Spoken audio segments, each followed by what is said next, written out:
হরে কৃষ্ণ, রাধে রাধে। জয় শ্রী গুরুপাদ পদ্ম কি জয়। প্রিয় ভক্তবৃন্দ, দর্শক বন্ধু, আজকের আলোচনার প্রারম্ভে সর্বগ্রামী আমার নিত্য জীবনদাতা দিব্য জ্ঞান প্রদাতা ভগবত অভিন্ন প্রকাশ বিগ্রহ কৃষ্ণ কৃপার মূর্তি বিগ্রহ প্রজাগত মহাজন পরম আরাধ্য শ্রী শ্রী গুরুপাদ পদ্মে অসংখ্য সাষ্টাঙ্গ দণ্ডবত প্রণতি নিবেদন করি ও তৎপরি সকল সাধু সন্ত গুরু বৈষ্ণব শ্রীপাদ পদ্মে প্রণতি জ্ঞাপন করে আপনাদের সকলকে আমি আমার আন্তরিক শুভেচ্ছা ও পূজ্য পাদ পদ্মে দণ্ডবত প্রণতি নিবেদন করে আজকের আলোচনায় অংশগ্রহণ করছি।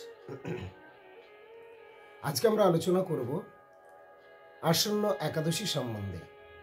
এই একাদশীর নাম হলো সফলা একাদশী। প্রিয় ভক্তবৃন্দ, দর্শক বন্ধু, আমার আজকে গলাটা একটু বসে রয়েছে, কারণ এই ওয়েদারের জন্য, ঠান্ডা গরম প্রভৃতি, আর তার সাথে কিছু পাঠ কীর্তন, হরিনাম হরিকথা হরিসংকীর্তন অনুষ্ঠানও চলছে। তো বিভিন্ন রকম কারণে সাময়িক একটু হয়তো গলাটা চাপা রয়েছে। অনেক সময় অনেকেই হয়তো কমেন্ট করে থাকেন কোনো কিছু পরিপ্রেক্ষিতে বা জানতেও চান, এই জন্য জানালাম। বাকি গুরু গৌরাঙ্গের কৃপা এমনি সব ঠিকই আছে। আসছে সামনে 1 জানুয়ারি। 1 জানুয়ারি আপনাদের যাদের পক্ষে সম্ভব তাদের সকলকে আমি সাদর আমন্ত্রণ জানাই, যাতে সকলেই এসে উৎসব অনুষ্ঠানে অংশগ্রহণ করে ভগবান শ্রীকৃষ্ণের বনভোজন অনুষ্ঠানে অংশগ্রহণ করে গুরু কৃষ্ণের কৃপা প্রসাদ লাভ করে ধন্যাতে ধন্য হতে পারেন। আমরাও ধন্যাতে ধন্য হওয়ার জন্য প্রয়াসী হই, সেবায় অংশগ্রহণ করি। আপনাদেরও সকলের সাদর আমন্ত্রণ, যারা এসে উপস্থিত হতে পারবেন। আর যারা প্রত্যক্ষভাবে সাক্ষাৎভাবে এসে পৌঁছাতে পারবেন না, তারা আমাদের অনলাইনে যে সমস্ত আমরা প্রোগ্রামগুলি দেখাচ্ছি, এখান থেকে আপনারা যুক্ত থেকে দর্শন করবেন এবং অনুষ্ঠানগুলি কেমন লাগলো বা লাগছে জানাবেন। যাই হোক, আজকের এখন পরবর্তী আলোচনা যে আমাদের আসন্ন একাদশী, সেটা হলো সফলা একাদশী। এই সফলা একাদশীটি এবারে পড়েছে 7 জানুয়ারি। 7 জানুয়ারি এই সফলা একাদশী ব্রতের উপবাস। তো এই একাদশী ব্রত কেন সফলা একাদশী ব্রত নামে খ্যাত হলো বা পরিচিত হলো, সেই সম্বন্ধে আমরা শাস্ত্রের কিছু কথা আজকে এখানে আলোচনা করব। সফলা একাদশী নাম থেকে আপনারা বুঝতে পারছেন, সফল শব্দটি রয়েছে, অর্থাৎ এই একাদশী ব্রত পালনে সফল হওয়া যায়, সফলতা প্রাপ্ত হওয়া যায়। আপনিও সফলতা প্রাপ্ত হতে পারবেন ভালোভাবে একাদশী ব্রত পালন করুন। আবার বলে দিই, এই সফলা একাদশী ব্রতটি হচ্ছে এবারে 21শে পৌষ। 7 জানুয়ারি 21শে পৌষ। 7 জানুয়ারি মানে 2024 হয়ে গেল। 1 জানুয়ারি আমাদের উৎসব অনুষ্ঠান রয়েছে, শ্রীকৃষ্ণের বনভোজন। আপনাদেরও বিভিন্ন স্থানে বিভিন্ন উৎসব অনুষ্ঠান নিশ্চয়ই সকলে করে থাকেন। যাই হোক, তো 7 জানুয়ারি 21শে পৌষ, এই দিন হলো ভগবান শ্রীকৃষ্ণ কৃপা করে যে একাদশী রূপে প্রকটিত হয়েছে নিজেই, সে একটি একাদশী যার নাম হলো সফলা একাদশী। এই সফলা একাদশীটি পড়েছে এবারে রবিবার দিন, এবং পরের দিনে অর্থাৎ সোমবার মানে 8 জানুয়ারি বা 22শে পৌষ, এই দিন হবে একাদশী ব্রতের পারণ পূর্বাহ্ন 9:57 মধ্যে। এই দিন আবার আমাদের পরম গুরুদেবের অর্থাৎ জগৎগুরু শিষ্য ভক্তি মহিখ ভাগবত গোস্বামী ঠাকুর, যিনি ছিলেন সরস্বতী গোস্বামী প্রভুপাদের অত্যন্ত অন্তরঙ্গ নিজজন, সেই প্রভুপাদের তিরুভাব তিথি, তিরুভাব তিরোধান বা অপ্রকট তিথি, যিনি আমাদের এই গৌড়ীয় সমিতি প্রতিষ্ঠা করেছিলেন। আর সেই গৌড়ীয় সমিতির বর্তমান সভাপতি আচার্য বা গুরুদেব হলেন ওদের পরমারাধ্য শ্রী গুরুপাদ পদ্ম জগৎগুরু ওম বিষ্ণুপাদ পরমহংস শ্রী শ্রীমৎ ভক্তি বিজয় শ্রীধর গোস্বামী ঠাকুর। তো এই যে একাদশীর কথা বলছিলাম, সফলা একাদশী, পরের দিন রবিবার এই একাদশী ব্রতের পারণ। রবিবার দিন ব্রতের পারণের সময়টি হলো পূর্বাহ্ন 9:27 মধ্যে, মানে সকাল 9:27 মধ্যে একাদশী ব্রতের পারণ। আসুন এখন আমরা আলোচনা করি কেন এটিকে সফলা একাদশী বলা হয়। সফলা একাদশী বলার কি কারণ বা কিভাবে এটি সফলা একাদশী হলো, বা এই একাদশীর মাহাত্ম্য কি, বা এই একাদশী সম্বন্ধে গ্রন্থে কি বলেছেন, আমরা সেই কথাগুলো একটু আলোচনা করব। ব্রহ্মাণ্ড পুরাণে যুধিষ্ঠির শ্রীকৃষ্ণ সংবাদে এই একাদশী ব্রতের মহিমা পরিলক্ষিত হয়। ধর্মরাজ যুধিষ্ঠির ভগবান শ্রীকৃষ্ণচন্দ্রের কাছে জানতে চেয়েছেন, প্রশ্ন করলেন, জানার আগ্রহ প্রকাশ করলেন, হে ভগবান, হে জনার্দন, হে কৃষ্ণ, হে গোবিন্দ, এই যে পৌষ মাসের একাদশী, এই একাদশীর কি মাহাত্ম্য, কেন বা একাদশীকে সফলা একাদশী বলা হয়, ইত্যাদি বিষয়ে যখন যুধিষ্ঠির মহারাজ প্রশ্ন করলেন, তার উত্তরে ভগবান শ্রীকৃষ্ণচন্দ্র বলছেন, মহারাজ যুধিষ্ঠির, আপনি উত্তম প্রশ্ন করেছেন। আপনার জানার আগ্রহ দেখে আমিও আপনাকে উত্তর প্রদান করতে উল্লসিত হচ্ছি, এবং আপনি সেই সাথে সকলের মঙ্গল কামনা করে সকলকে সদ উত্তর বা শুভাংশগুলি আপনি জানিয়ে দিচ্ছেন। তা আসুন, এখন আমি আপনাকে সেই কথাই পরিবেশন করব যা আপনি জানতে চেয়েছেন। এই বলে ভগবান শ্রীকৃষ্ণচন্দ্র বলছেন, হে যুধিষ্ঠির, দেবতার মধ্যে যেমন বিষ্ণু, নদী মধ্যে যেমন গঙ্গা, মনুষ্যগণ মধ্যে যেমন ব্রাহ্মণ, পক্ষীগণ মধ্যে যেমন গরুড়, যজ্ঞ মধ্যে যেমন অশ্বমেধ যজ্ঞ, নাগ মধ্যে যেমন শেষ নাগ অনন্তদেব শ্রেষ্ঠ, তদ্রূপ ব্রত মধ্যে একাদশী ব্রত শ্রেষ্ঠ। অর্থাৎ যত একাদশী রয়েছে সব একাদশী হলো শ্রেষ্ঠ। যত ব্রত আছে সকল ব্রত অপেক্ষা একাদশী ব্রত হলো শ্রেষ্ঠ। কোন একাদশী? কোন পক্ষের একাদশী? শুক্লপক্ষের না কৃষ্ণপক্ষের? না, উভয় পক্ষের একাদশী ব্রতই শ্রেষ্ঠ। এই পক্ষ ওই পক্ষ বাছাবাছির কোনো প্রশ্ন নেই। অনেকেই বলেন এই পক্ষের করবো, এই পক্ষের করবো না, ওটা থেকে শুরু করবো, এরকম নয়। উভয় পক্ষের একাদশী পালন করতে হবে এবং তার অপার মহিমা বা মাহাত্ম্য রয়েছে। প্রতি মাসে শুক্ল ও কৃষ্ণ পক্ষিয়া একাদশী ব্রত করে যে জীবন অতিবাহিত করে তার মঙ্গল অবশ্যম্ভাবী। যে প্রতি মাসে শুক্ল ও কৃষ্ণ পক্ষিয়া একাদশী ব্রত করে থাকে সে আমার অত্যন্ত প্রিয় হয়। কে বলছেন? ভগবান বলছেন যে 5000 বছর ধরে তপস্যা করে যে ফল লাভ হয়, এই একাদশী ব্রত পালন করলেই সেই ফল লাভ হয়ে থাকে। তো পুরাকালের একটি ঘটনা বলছেন, চম্পাবতী নগরে মহিষ্মত নামে এক মহারাজা থাকতেন, বাস করতেন। তার 4 পুত্র ছিল। এবং বড় ছেলেটি, তার নাম ছিল লুম্পক বা লুম্ভক।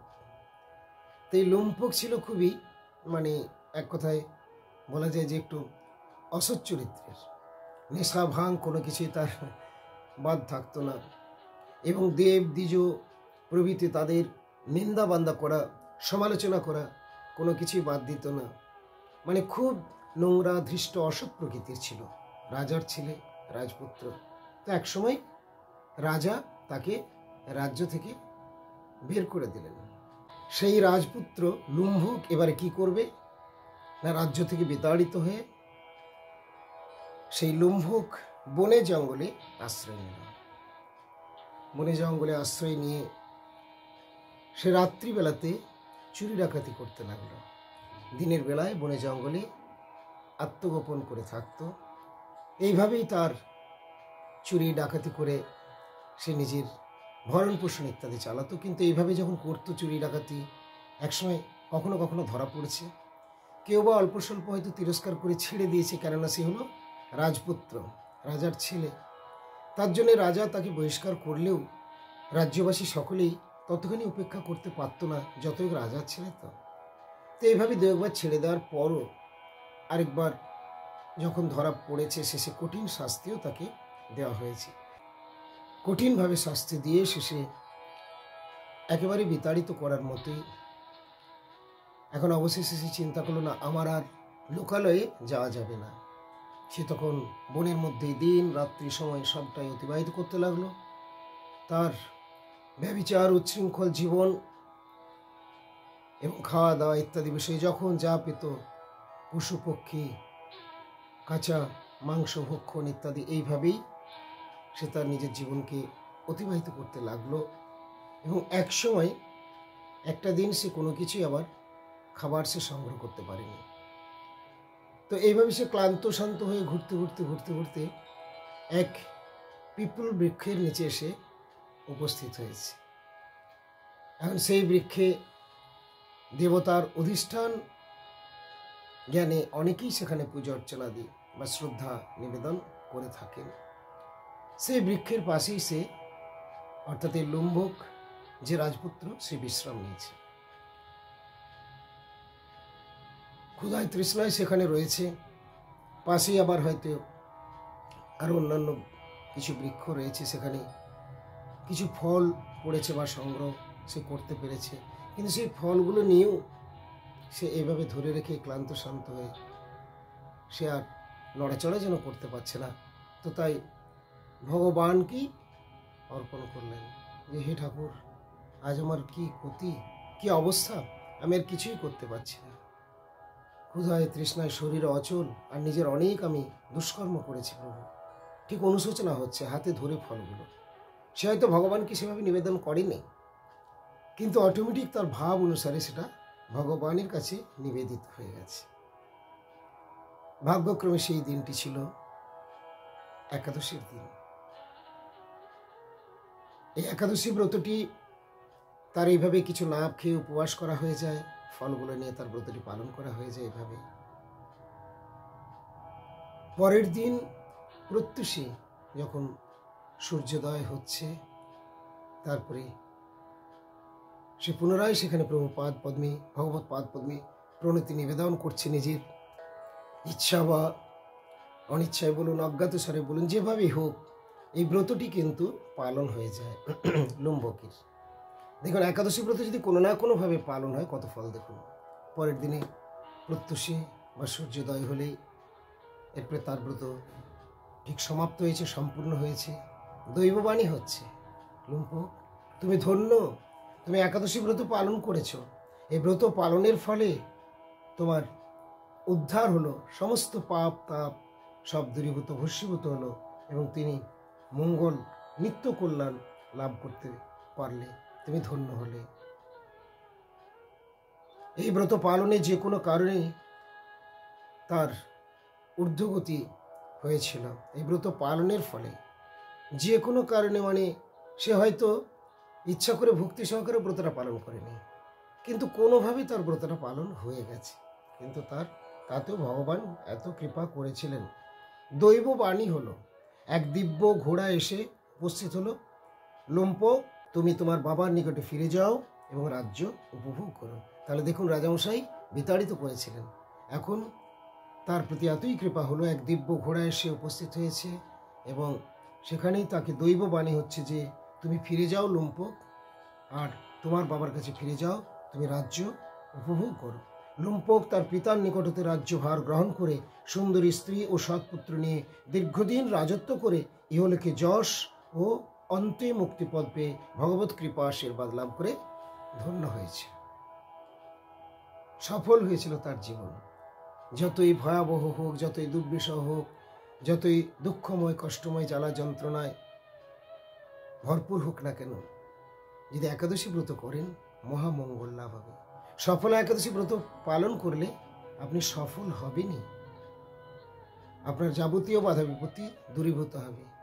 একাদশী ব্রত পালন করলেই ভগবান প্রসন্ন হয়ে যান, এটা আমার কথা নয়। শ্রী চৈতন্য মহাপ্রভু নিজ মাতা সচীদেবীকে একাদশী ব্রত পালন করিয়েছিলেন, আর নিমায় বলতেন, মা গো মা, যে করে একাদশী তারে আমি ভালোবাসি, আমি তার দুঃখ নাশি। তাহলে আপনারা চাইবেন না যে আমি নিমাইয়ের ভালোবাসা পাই?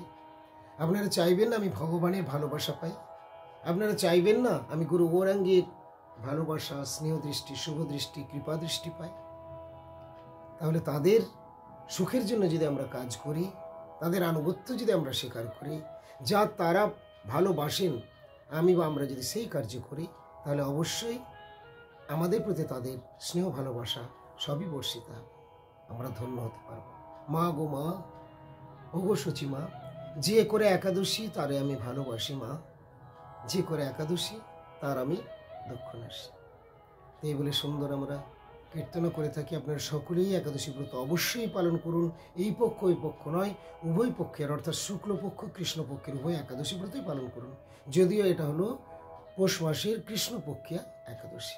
এই বিষয়ে জানতে চেয়েছিলেন যুধিষ্ঠির মহারাজ, এবং ভগবান শ্রীকৃষ্ণচন্দ্র যুধিষ্ঠির মহারাজের আগ্রহ দেখে বা তারা প্রশ্নের উত্তর প্রদান করছেন, যা আমরা এতক্ষণ আলোচনা করলাম বা শ্রবণ করলাম। ভালো থাকুন সকলেই, দেখা হবে আবার পরবর্তী পোস্টে। আজকে এখানে বিরতি, তবে তার আগে বলবো যারা এখন আমাদের চ্যানেল সাবস্ক্রাইব করেননি তারা চ্যানেলটি সাবস্ক্রাইব করে আমাদের সঙ্গে থাকুন, আর নিয়মিত দেখতে থাকুন আমাদের পারমার্থিক দিব্যমধুর অনুষ্ঠানগুলো। হরে কৃষ্ণ কৃষ্ণ কৃষ্ণ হরে হরে, হরে রাম রাম রাম হরে হরে। জয় শ্রী গুরুপাদ পদ্ম কি, জয় নিতাই গৌর প্রেমানন্দে। হরি হরি বল।